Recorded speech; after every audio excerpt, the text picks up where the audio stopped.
বাংলাদেশ পুলিশের কাছে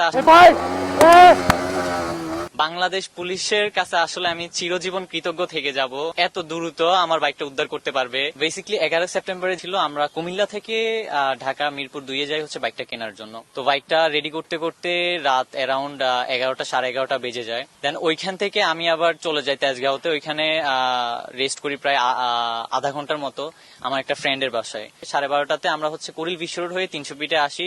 1টা-1:30টার মধ্যে আমরা হচ্ছে ওইখানে ছবি উঠাই, ভিডিও করি।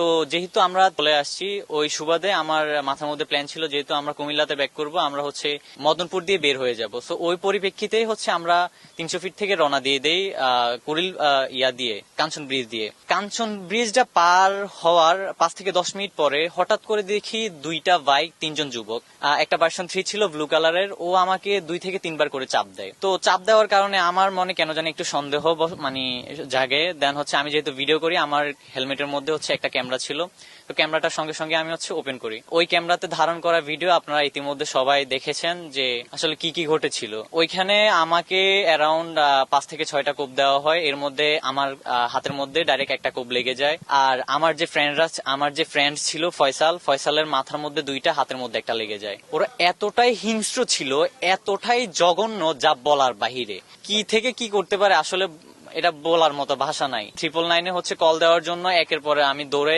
ট্রাক ড্রাইভারকে বলি যে আপনার 999-এ কল দেন। আমি আব্বু পর্যন্ত, যে আমি আপনার ছেলের বয়সী, আমি হচ্ছে আপনার ছেলের বয়সী, আপনি আমার আব্বু লাগেন, 999-এ কল দেন, কেউ কল দেয়নি। অ্যারাউন্ড 30 থেকে 40 মিনিট পর একটা ট্রাক ড্রাইভার দাঁড়ায়। এর মধ্যে আমি একটা বাড়িতে ঢুকি। বাড়ি বলতে ওইটা একটা ইন্ডাস্ট্রিয়াল এরিয়া, যেটা মনে হয়েছে 4-5টা হচ্ছে বিল্ডিং ঘর আছে, ওইটাতে হোয়াইট কালারই। দেন ওইটা দেওয়াল টপকে আমি ঢুকে ওনাদেরকে বলি যে ভাই এমনি এমনি একটু কল দেন। তো সিকিউরিটি গার্ড যিনি ছিল উনি কল দেয় নাই, বলতেছে মোবাইলে টাকা নাই, এমবি দিয়েও কল দেয় নাই। 3 থেকে 4টা ট্রাক যাওয়ার পরে একটা ট্রাক ড্রাইভার দাঁড়ায়, যে হেল্পারটা ছিল উনি হচ্ছে সেম আমার বয়সী। উনি আমাকে ওনার মালিককে বলে, যে ট্রাক ড্রাইভার ছিল, ওনাকে বলে যে ভাই ওনাকে হেল্প করেন। দেন উনি দাঁড়ায়,